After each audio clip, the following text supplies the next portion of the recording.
Hello to Tammy and welcome, and I want to introduce her by saying that Tammy is an independent certified coach and trainer and speaker, and she trained with Fowler Wainwright and works with the John Maxwell team, and she has helped a lot of professionals and business owners improve their communication and help them to strengthen themselves and their teams, and she's done some personal work as well as corporate one-on-one coachings and groups, and she helps people to understand all of the assets and the power that they hold within them.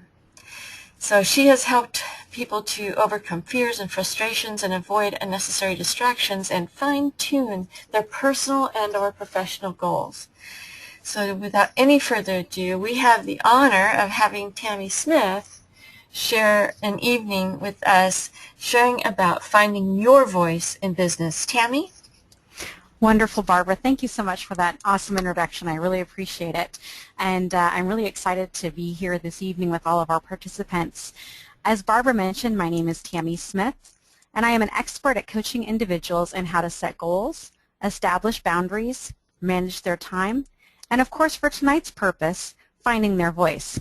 As I mentioned, I'm very excited about this evening session and have a great program that I've created over the last few weeks specifically for all of you who are on the call this evening. And as you know, tonight's topic is going to be about finding your voice in business. So let's take some time to think about our own unique voices and exactly who they are now.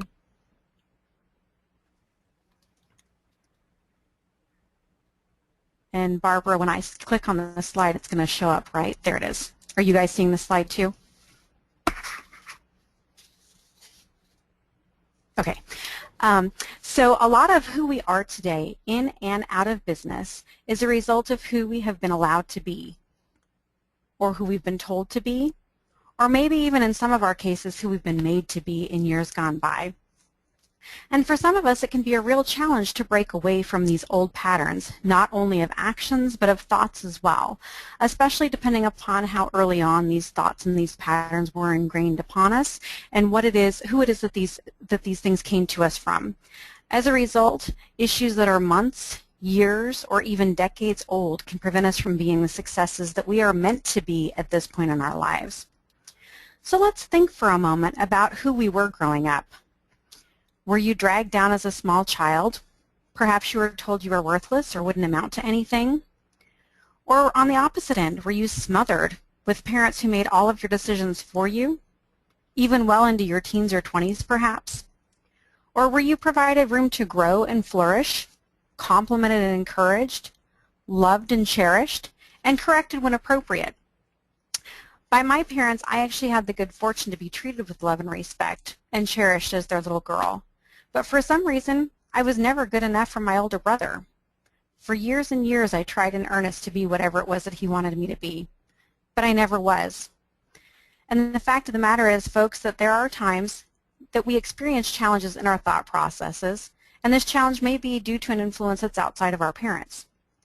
And it may have started out in our youth, but maybe it didn't. Maybe we had a great sense of self-worth during our childhood and during our teen years, and then things changed in adulthood for some reason, and maybe we're not even sure why.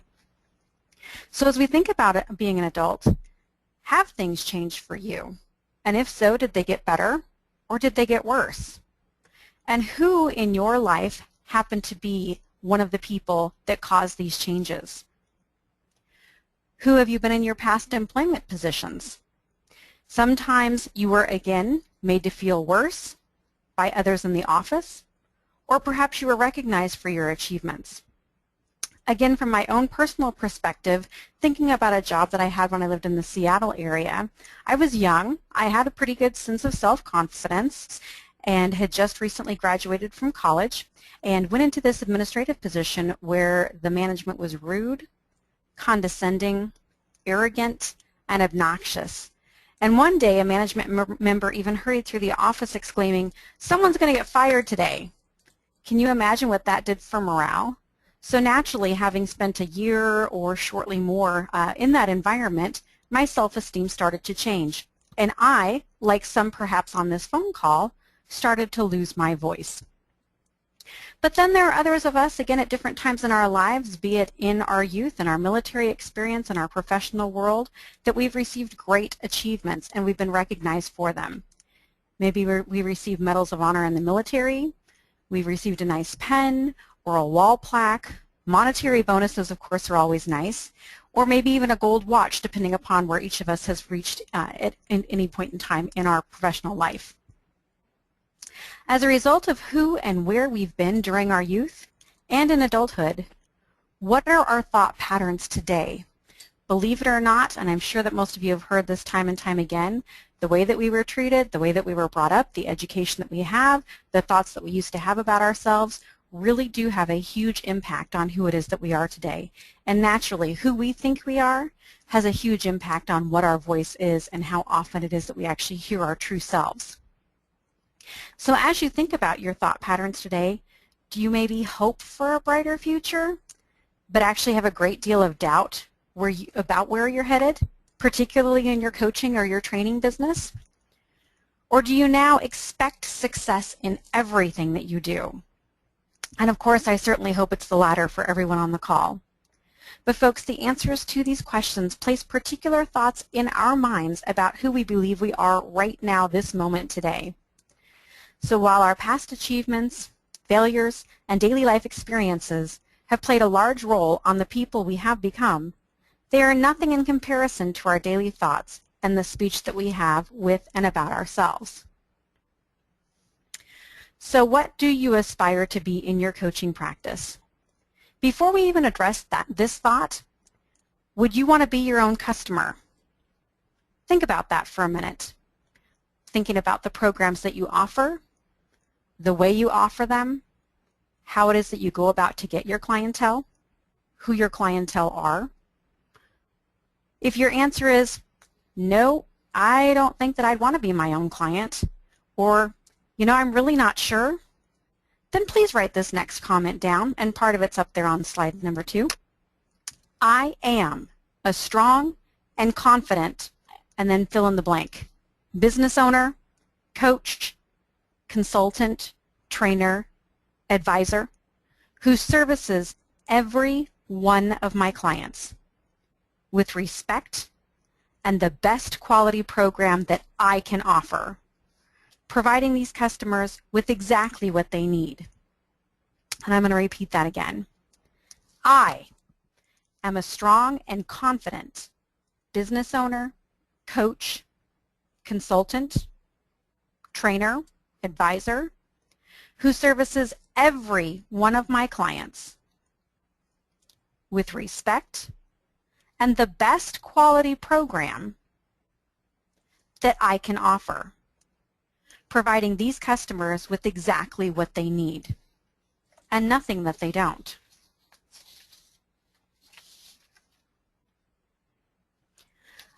As Reverend Joel Osteen puts it in his book, Your Best Life Now, get up every day and declare that you have favor. It doesn't matter how the situation appears. Be bold and declare with confidence that you have an attitude of faith and expect to, again, fill in the blank, land that new client, sign a second contract with a repeat customer, receive a referral call from your best client yet. Again, folks, the way that we talk to ourselves from the moment that we get out of bed in the morning until the way that we go to bed at night has everything to do with how our day is. It has everything to do with how we project ourselves out in the business world, who our clients are that we receive, where we find our clients, how many clients we actually have. There are some times, and I'm sure you've seen a lot of it on Facebook, or perhaps even heard about a couple of things that have been offered through the SLA program or from Wainwright, who are talking about, are you tired of not having the right clients? Are you tired about not having enough of the higher paying clients? And the fact of the matter is, oftentimes it can be because we simply don't think we deserve them, or we simply don't know how to get them, or we don't know how to speak to them when we find them. So with this in mind, knowing that you do have favor, every single person on this call, that you are landing the next client, not that maybe you're going to, or you hope you will, or you think you will, but you do have favor and you are landing that next client. that you are the best in your industry, in your area, what else do you aspire to be? Do you perhaps aspire to be a person who encourages, guides, and directs the successes of others? Maybe you want to be a listening ear and an objective third party. Maybe in your business you want to be an accountability partner. Or in some instances, you actually want to be the first or the last resort for a corporation. But why does any of this even matter? If you're a person who's encouraging and guiding and directing me, what do I get out of it? Will I make more money or save an overhead expense? Will I create a new department or maybe open a second location? Am I going to create and manage a schedule that supports the various areas of my life and the people in it while allowing me to actually maintain my own sanity? Am I going to simply find a sense of purpose, something that's been missing in my life for as long as I can remember? With each of these opportunities, as you're looking at them, maybe you're writing them down, maybe you're taking time to think about how you would answer these questions for yourself and your business. It's important to think about why it matters to the client. And it's important to think about why it's important to you. Why does it matter to you that you want to be someone's accountability partner? Is it because you never had one? When you answer all of these questions and you really take the time to think them through, you start to develop your voice. You start to better understand why you're doing what you're doing. On some of the negative days where maybe we don't have a client or we got rejected by someone that we really thought was going to be an excellent client for us, it helps to keep us going. It helps to empower that passion that is within us that helped us decide to be a coach or a trainer or a consultant or a business owner to begin with. And remember, folks, it's okay if you want to be all four of these things, or if maybe you have a couple of extra things that you want to add to your list. So now, who is your target market? Have you created a niche? I know oftentimes in the Wainwright programs they talk about that, but it can be a challenge. So if you haven't created a niche, I'm going to throw out a couple of ideas for you to think about this evening, because it might be helpful to think about who you really enjoy working with the most. First and foremost, as you think about, again, your voice, not what your parents wanted you to do, not what your last boss was doing and coached you on how to do, maybe not even some of the examples that have been given in your own coaching training, but maybe there's something outside of that that you are really passionate about. Again, thinking about your voice. Does it involve corporations or does it involve individuals? And when you think about these different corporations, what kind of corporation really drives you? Are you going after that Fortune 500 company? Do you like small businesses or maybe medium-sized businesses? Do you want to be industry specific? I have a friend up here that's a coach in Anchorage, Alaska, and when he started, he was very specific about being a coach available for insurance agents because that was his background. That was what he came from. And so that was who he really wanted to focus on. Maybe your specific business industry is aeronautical organizations, nonprofits, financial services. Do you want to work with just small local businesses, or are you looking to go national or even global? And again, all of these different aspects as you're thinking about what really drives you is how your voice is going to evolve in your business, in everything you do. Writing your website, your rec cards, your business card design, creating your logo, helping you develop your different programs, and helping you avoid developing things that really aren't true to your particular business model. Likewise, if you're actually specifically wanting to work with individuals, or if any part of your company you work with individuals, what kind do you want to work with? Do you want to work with CEOs and executives? Or would you rather work with the blue-collar employees, or maybe even stay-at-home parents? Do you want to work with men versus women? If men versus women, do you want to be even more specific and work with just the individual males within the Iron Workers Union? Or do you want to work with professional businesswomen in insurance and financial services? Again, one very specific example of a mentor of mine gave me up here a few years ago was wives of professional baseball players. Now that's not my niche, and it would probably be a really bad thing for me to choose because up here in Anchorage, Alaska, we don't have any professional baseball teams. But I thought it was worth pointing out because it is very, very specific. And maybe for some of you that's exactly what you need, is to get down to being so specific that you're looking for your niche that is like wives of professional baseball players. Maybe you'd rather work with developing the strengths and goal setting of youth instead of adults. And that really changes everything up entirely, doesn't it? Also, I wanted to make mention that did you know that your niche can actually change week to week or month to month? Now let me clarify that. I'm not saying, as we've all hopefully been taught not to say, I want to train everybody. I'm available to coach anybody that comes to me. I can consult with any corporation at all under the sun. That's not what I'm saying. But in my experience, particularly this year, to give an example, during the summer, my specific niche that I really talked about in my advertising, when I went to my marketing group, I told them what I was looking for, was a direct sales professional. Because that seemed to be the type of clientele that I was receiving at the time. They were really getting a lot out of the programs that I was offering. And we have a lot of companies up here that are really just getting started here in the Anchorage area. And for most of you who have looked at a map sometime recently, you realize that we're quite a ways away from almost everybody else in the country, very much like Hawaii. And so oftentimes those that are involved in multi-level companies or direct distributing types of companies, they might not necessarily send someone up here to help out the newest individual who's in their company. Or they may be their next person in line that just sponsored them, just got sponsored themselves. And so they don't have the money, quite honestly, to fly up here and to help out their newest organization.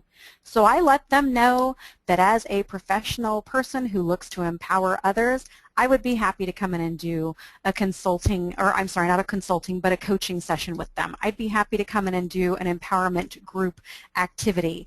And oftentimes what ended up happening is instead, I'd actually work with the business leader in that organization instead.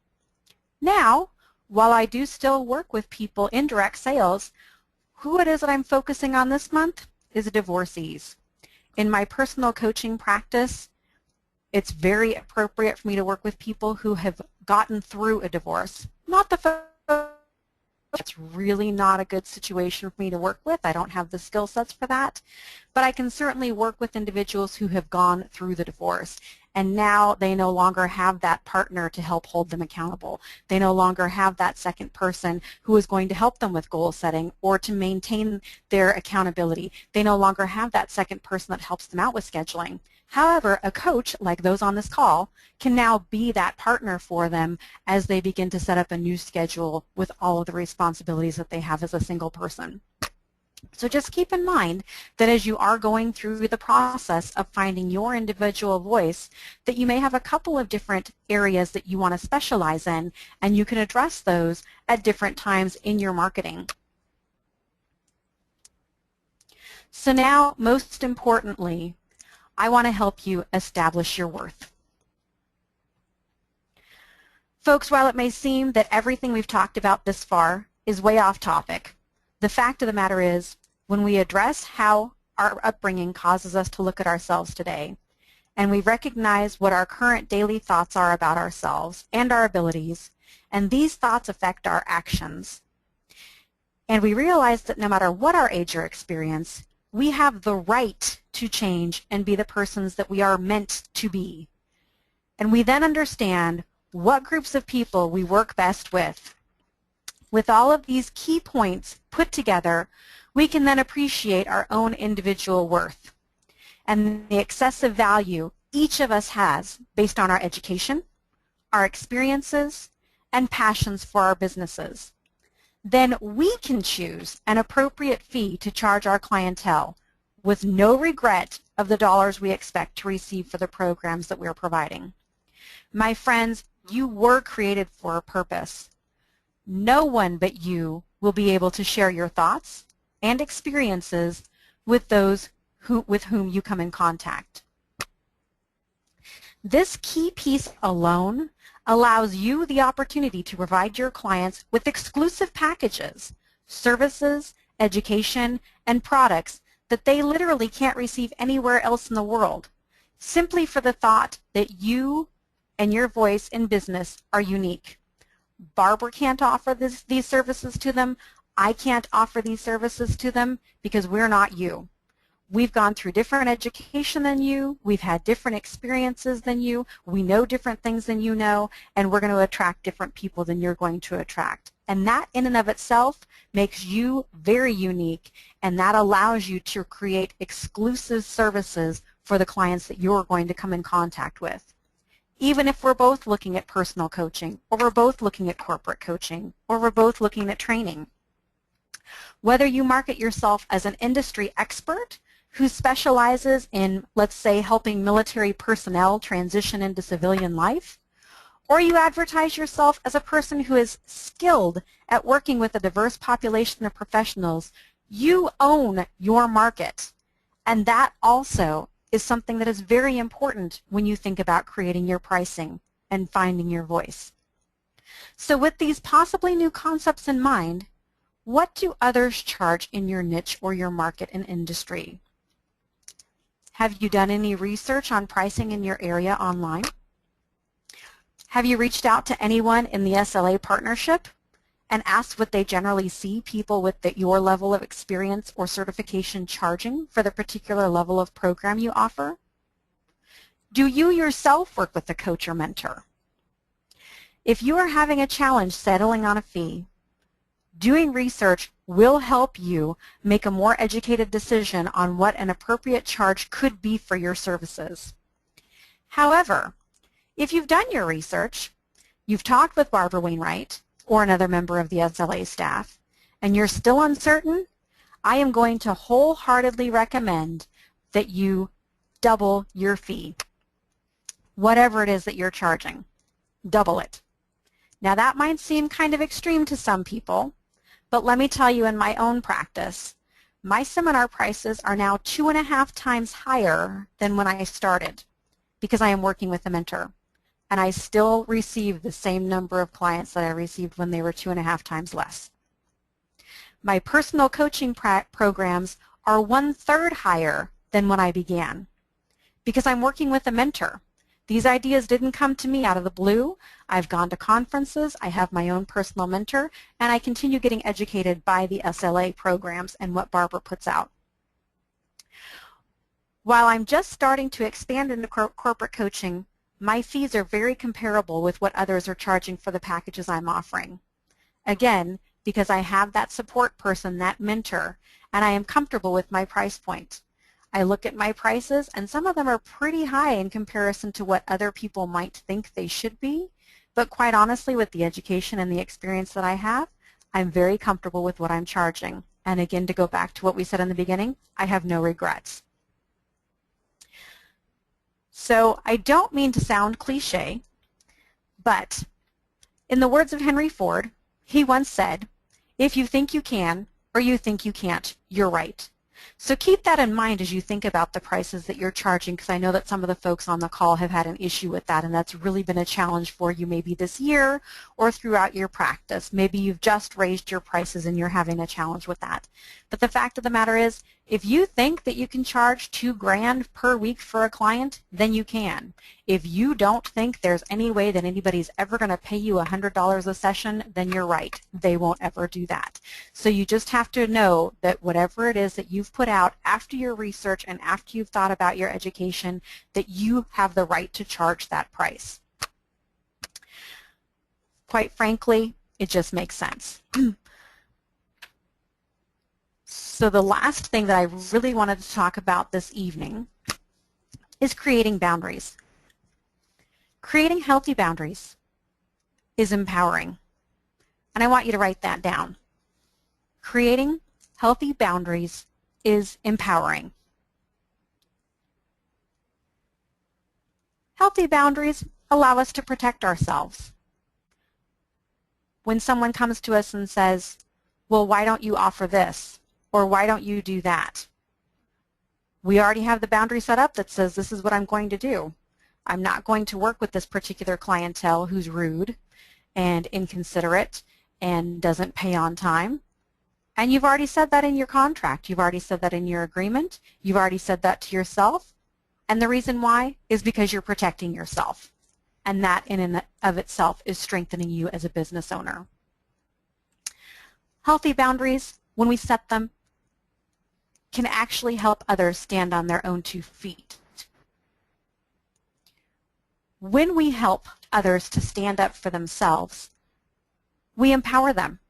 And as coaches and trainers and consultants and business owners, it's very important that whether we have a team of people with us that are working with us, or whether it's a brand new client that we've just received, maybe they're a business owner that's just gotten started themselves, when we set our boundaries with our paperwork and with our charges and with the things that we have set up in our companies, we're helping to empower them. An example that I can give you for that is a new client that I had this year. He was a brand new business owner. I think he'd started maybe about a year. He'd maybe been in business for a year for himself before we got started together. And he didn't have any paperwork. He didn't really have contracts. He had a couple of ideas set up that were outlines of what he wanted his clients to agree to. But he wasn't getting paid by one of his clients. And then there were other people that he wanted to contract with, not employees, but contractors who were showing up dressed unprofessionally or weren't showing up on time. But had he have had the paperwork in place already, he would have been able to have gone back and said, okay, according to our agreement that we made on such and such a date, this was our payment plan. You haven't paid me, so I'm going to discontinue the services. And if you don't pay me by X number of days, then I'm going to take you to small claims court or whatever it was that his decision was at that point in time. And I encouraged him that as a brand new business owner, now's the time to make those kind of mistakes. So rather than, again, as a coach, it's our job to empower others and to help them see the direction it is that they're going and to work through some of the challenges that they're in right now. But the fact of the matter is, I still let them know, hey, so you had this mistake, this has happened, this came up, totally understandable. I made my errors when I first got started as well. So now what you want to do is set up these particular documents. And it's always advisable, of course, to have them reviewed by an attorney as well.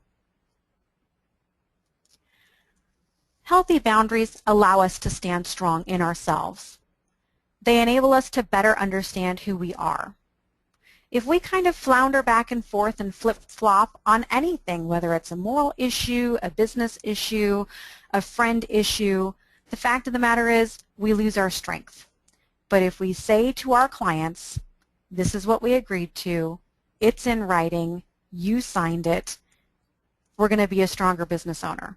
And it could be that that person actually comes back to us with a great deal of respect. They may not come back to us at all.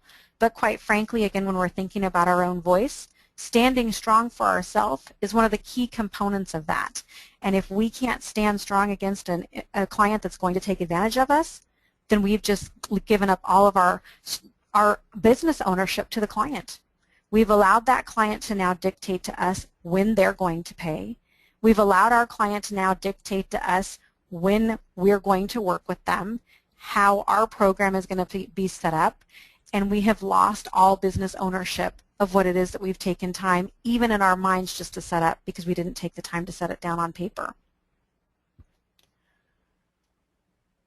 So I know that we are getting close to time, so I wanted to just go over a couple of last things with you folks. One more example in particular is a really great opportunity that another one of my gals is coming full circle with her business. She is a counselor, and she works with folks who are substance abuse clientele, and that is the bulk of her business that she receives. And like the gentleman that I talked about just a few minutes ago, she had some documents, but she didn't have all the documents in place that she needed to have. And so, like many on this call, she was not feeling empowered to charge the prices that she wanted to charge. And so we talked about the fact that she has a sliding scale, which maybe some of you do, and she has clientele who pay her her full rate because they have insurance that can pay or because they create enough income that they can pay for it. Then she has folks that are on a smaller scale, and then she had clients that were actually coming in to her for free. And I asked her, okay, so for these free clients or for the lower paying clients, how long do you have them on that program? There wasn't really an answer, which basically means indefinitely. However, once she started putting those documents into place and said to her non-paying clients, I am happy to take you on because I understand your situation and I realize that you're coming to me from XYZ organization and they really want me to help you, and so I'm going to see you for a month once a week. You have to be on time, you have to be participatory for the hour that you're here, and you need to do the things that I recommend in between the sessions, or the program is null and void. She started setting these things into place and finding out that really even her non-paying clients could pay her something. That empowered her to charge other clients a little bit more because some of them really could afford a little bit more. But because she hadn't done enough homework to find out how some of these clients were paying, she was losing revenue. And again, I realize that most of us can't take in insurance payments because of the companies that we have set up. But the fact of the matter is, if by some chance someone on the call does have a sliding scale because you do want to work with a nonprofit and you want to help some of those folks out, the fact of the matter is that just because someone initially came from a nonprofit, it doesn't mean that they now can't afford to charge you more for the rates that you're requesting. That if you have a program set up that says, yes, I'm happy to take you from XYZ charity and we're going to go through this for a month because I understand that they're setting you up with a job, but at the end of that month, this is what the fee is going to be. Or at the end of that 6 months, this is how much you're now going to pay. Or even if you have a program set up for a month, but you don't come or you're late, I'm going to start charging you as of the second failure to be on time. So again, all of those things, when we have our boundaries set down, it is amazing how strong our voice can actually be. Lastly, before we close today, I want to talk about the vision statement because I realize that anyone who has gone through the Wainwright or very likely SLA programs has heard about the vision statement tool and how helpful it can be for your clients. And very possibly many of you are using this tool in your business already anyway. But what I want to know is, are you using it for yourself? Have you actually taken time to create your own vision statement? And if the answer is no, now's a good time to do it. Now maybe if you received your certification 6 months ago or 6 years ago, maybe you need to update it. Because in that vision statement, you can literally create your own business. You can literally create your own client. You can write into your vision statement exactly what client it is that you are seeking out. You can write into your vision statement exactly how much money it is that you expect to make this year, this month, this week. Then read the vision statement every day, and a few times a day if possible. If you're having a challenge writing that vision statement, that is a service that I provide to my clients, and I'm happy to work with individuals on that. After your vision statement is all written, go back to your business documents. Make sure that the agreement that you have written up for your clients is very firm and very clear.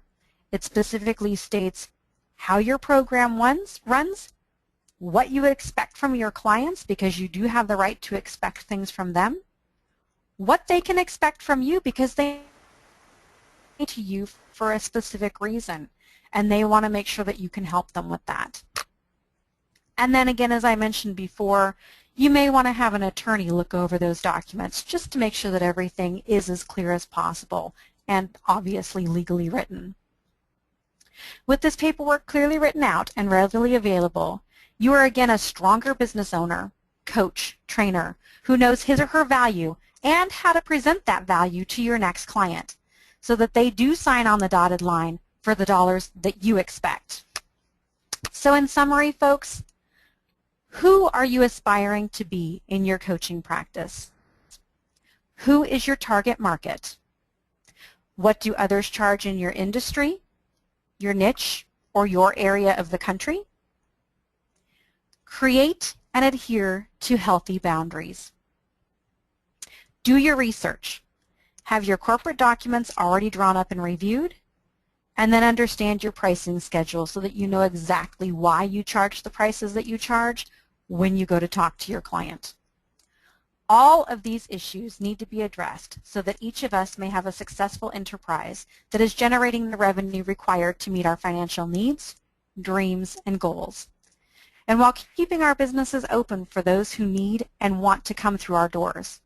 The more secure we are in adhering to our boundaries that we create for ourselves and our practices, the more people we will service, making the number of lives we impact grow exponentially. So, Barbara, I know that we're just getting close to time being over, and I wanted to open up the floor to any questions because I haven't seen any come through so far. So if there are any questions at this point in time, I wanted to take those last couple of minutes to answer anything that folks might have on the call. Wonderful. Thank you so much, Tammy. That was just such a great talk, and I love how your vision or your thinking around charging for what we do when we love what we do. It's such a challenge sometimes for those of us that would, it's such a part of us and we just want to give it away because that's the nature of individuals that want to help others, right? Yes, ma'am. And so you have some very sound thinking behind why we have the right to charge, that we should be paid what we're worth, that we're providing a huge value, and if you're not paid what you're worth, then you're not going to feel like showing up 100% because you're going to, you need to charge what makes you feel good. Right. And that's the bottom line in my opinion. What makes you feel good? And of course, you've got to charge enough that you're living in a standard of living that makes you feel good. Exactly. Oh, gosh, so really good points, Tammy. It was a really great presentation. And so I'm going to put it out. Does anybody have any question? We do have someone on the line here who is from the same area as you, Tammy. Oh. Yeah, and wonderful. So, yes, I wanted to introduce the two of you. Her name is Carolyn Schrader, and so Carolyn Schrader, meet Tammy Smith. Tammy Smith, meet Carolyn Schrader. Hello, Carolyn. Could you put your last slide up because it has your contact information on it? That way, anybody that would like to get a hold of you will know how to do that. Yes, and I'm actually going to give you guys one more quote before I did that. Oh, sweet. One word expresses the pathway to greatness. Voice. Those on this path find their voice and inspire others to do the same. That's a great quote, too. It's a great quote. And so start drawing your boundaries today. Great. So now people know how to get a hold of you because after that powerful presentation, I'm sure people have questions for you. So be ready. That was just so great. Okay, so from Carolyn, she says, prices are always difficult because I so love helping others reach their best self that I often coach with no charge. However, they say to do the work that you would do even if you did not get paid. Yeah, do the work that you would do even if you did not get paid and get paid. Yes. Okay, so Ania says, I wanted to say that I very much enjoyed your presentation. Thank you, Tammy. Thank you. Yeah, Martha says, by writing down the vision statement, I established my own voice. Yes, I so agree with that. And it says, contracts are a form of setting boundaries. Absolutely. This sets the expectations on both sides. That's correct. That's why you want your contracts to be pretty thorough. If you've, the more, contracts are just good to have the expectations set right. And I have to say that in the business world, I haven't had much success with contracts. I find that, if somebody's word isn't good enough, then I really don't want to work with them. So, and that's a funny thing. But then on the other hand, we're talking about, making sure that there's boundaries set. So even though we might not have a contract in writing, we've certainly verbally set boundaries and we know where each other stands and that type of thing. So contracts are absolutely a great way to establish how you want to work with your client. And I love what Tammy said about, if you're late, there's consequences if you're not doing what you told me you would do between this and the next session. There's a consequence for that. So it's really setting up some healthy boundaries for what? For the client to succeed, right? Yes. You're doing it for the client to succeed. So that was your point there, saying setting our own boundaries can actually help others to stand on their own 2 feet. So I really appreciated what you brought, Tammy. Was really great. So let's see if there's any other questions. So Joanne says, do you use many assessment tools with your coaching clients? Tammy. I use a few. Most of the things that I use in my practice I've learned from the Wainwright program. I've also picked up a few things from the John C. Maxwell program, but basically when I go in with my clients, I have a list of questions that I ask them in the complimentary assessment because, first of all, I want to know if I want to work with them, and I want to make sure that I'm the right fit for them as well, because as I kind of touched on, some of the times we're not necessarily the right person. If I had someone come to me with substance abuse issues, I would direct them to the counselor. But and so after basically it's usually a 1-hour complimentary assessment that I do, and I'm very in-depth about the questions that I ask them and what goals they have and what they want to attain. I then take the time to write up their vision statement, which is then their first session, and we talk about their vision statement and make sure that what I heard from them is what it is that they want to do in their life.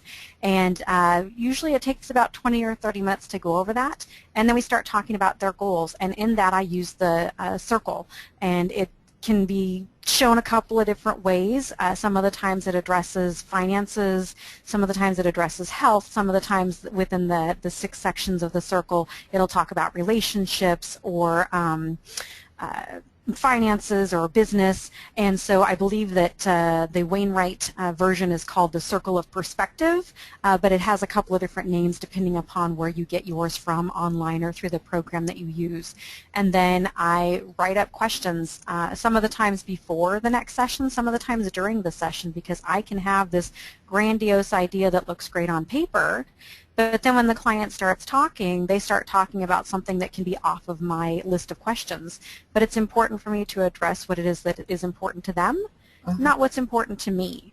And so one of the very first things that I often ask them is, what do you want to talk about today? And some of the times they don't know. Well, then I have my list of questions that I can start asking them about to make sure that, as Barbara mentioned, I can help them succeed to the best of my ability, if that helps. That's excellent. All right. Carolyn said, think it's excellent information in setting up a coaching business. And Martha says, other coaches don't talk about the importance of contracts, so thank you very much for this training. Carolyn says, welcome. Yeah. Carolyn says, I appreciate her point to go back to our original training and refresh. That's a great idea. Absolutely. Walter says, besides setting a time limit for new clients who do not or say they cannot afford to pay, how do you transition them to paying your fees? What questions do you ask them to ascertain that they can pay?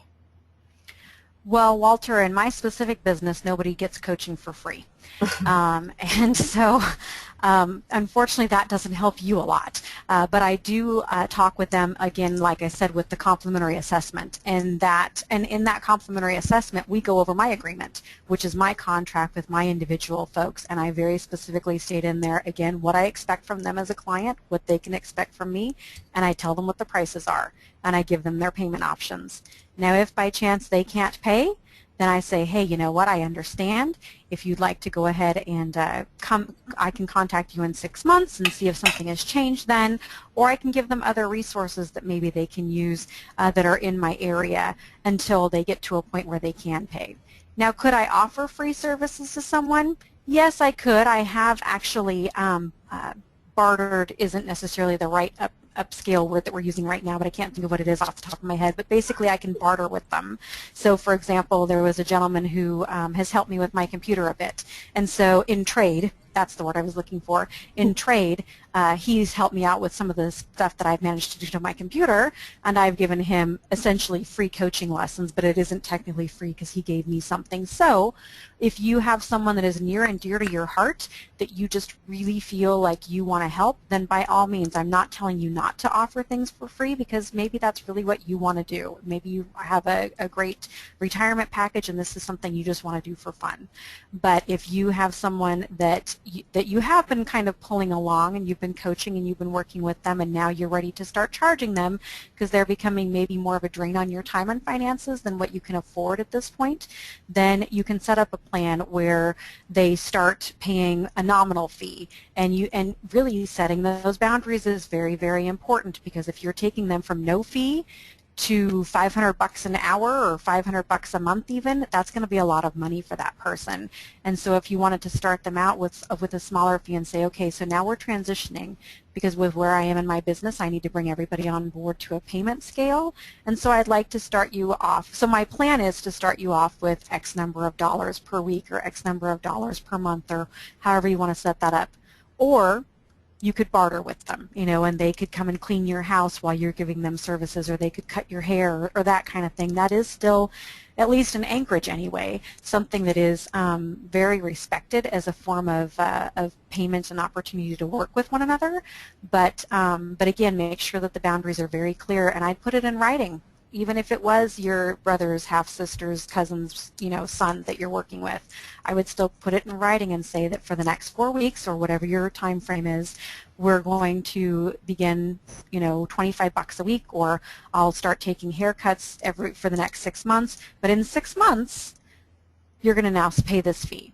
And they understand, because that was the boundary that you set up ahead of time. And so if they give you a challenge in the future, you can go back to that document that you both sign and say, okay, so this is what we talked about. I understand that maybe it's not going to work for you at this point, but when you are ready, I'm here for you. And it's always about being positive and being there for them when they're ready. Great way to frame it. Wonderful. Walter says, thank you, Tammy, for the information, and Barbara for this webinar. You guys are welcome. All right. Yeah, that's great. Carolyn says, most of the time, if a person does not give you something, money or trade of skills or a product, then your coaching does not allow for accountability. And I agree. That's something that we do say in the training is never do it completely for free. It's always got to be an equal exchange in some way. So whether it's an amount of they're doing for you, or if they're paying for your services, there should be something in exchange. And a referral to 3 potential clients that could pay, that's huge, because if you bought leads, that would cost you quite a bit of money. So if somebody gave you 3 referrals of people that were able to pay for coaching services that might be interested, that's golden. Absolutely. Yeah, so that's just another way that you could exchange energy. Leland says, it is important to set the limits on what we charge. In our current business, we have helped others, but our fee wasn't even market price. I was thinking about boundaries, even in our everyday lives, how important that is to establish. Tammy, thank you, and so much. And Barbara, you're always rocking. Oh, thank you, Leland. Yeah, that's very sweet. I agree. Yeah, it is important to think about boundaries in every area of our life, just from our own personal physical boundaries to boundaries with other people and relationships, to boundaries with our working, with our relatives. Boundaries make life work really well. Yes. So. All right. And Carolyn says, thank you, Barbara, in continuing to help us grow our business. You guys are so welcome. It's really in my heart, this is what I want for you, is to have a successful business. Like Tammy is very empowered, and she's found her strong voice. She knows how to express it. She knows how to write it. She knows how to speak it. And Tammy, have you always been this way? Off and on throughout my life, I have been one of those people that has been empowered by my parents. I had that very good fortune, and I realized that there are a lot of people that have not. But Hmm. I've also had a number of naysayers in my life, some who were very close to me, best friends, in fact, and family members who made me feel as low and as little as possible. And at 5'1", I'm already pretty little. But the fact of the matter is they made me feel smaller than that. And so I have had to make it a choice, and everything that we do in our life is a choice, and I have had to make the choice to change, to not listen to those people, to be around more positive people, to be around people who are where I want to be, to seek out my own mentor, to read the books that are going to make me more knowledgeable and feel better about myself, because if it was just me in my little hole doing nothing but trying to think about a client that maybe I might get, then I would be myself in my little hole, and that would be all I would be. I would not have any clients at all, and I would not have a sense of empowerment. And so it's been very important for me to surround myself with positive people, positive books, and positive affirmations. Yes. Okay. So I just want to say that is very powerful what you just said, and I hope everybody really got a good listen in on that one. It's just really important to surround yourself with positive people and to Mhm. just, it's like having weeds in your garden. You got to pull the weeds out and nurture the flowers. So when you got a good Yes. friend, you want to make sure you take care of that good friend really well. And when when it's a weed, you need to pull that thing out and let it go. Yes. Well, it says you're awesome and have empowered us on this call, and I agree with him. Thank you so much, Tammy, for your message and your forthright delivery. And the reason why I said, have you always been like this is because I want people to know that, what, it's never too late to change. It's never too late to start setting boundaries. It's never too late to start saying no when somebody's crossing a line with you. And um, it may have been, at least in my generation, it wasn't something that we were taught growing up. And we weren't taught to have a voice. We were taught to uh, be quiet over there. Children speak only when they're spoken to. We're off in the corner. We're not, Yes. you know. So that's in my generation the way that we were raised, and because of it, it was difficult to find my voice. But I was, so what I'm saying is I didn't always have a strong voice. I do have a much stronger voice now than I ever had before. And it's because I continue to do exactly what Tammy just said. I surround myself with positive thinking people. I pull out the weeds. I let them go. I Mm-hmm. work on staying in a positive frame of mind continually.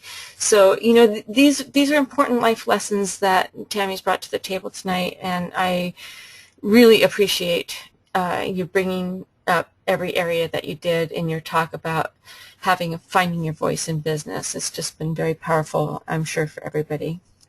You are welcome. I appreciate being on the call and having everyone participate in here with us. Thank you. Yes, and Joanne says she loves your eagle in your name. Empowered. It's great. Oh. All right, so thank you everyone for joining us. I don't remember who's coming up next week, but I'm sure it'll be an equally great speaker, and I look forward to seeing you all then, and some of you I know I'll see you on the Thursday night call. All right, bye-bye now. Thank you again, Tammy. Thank you.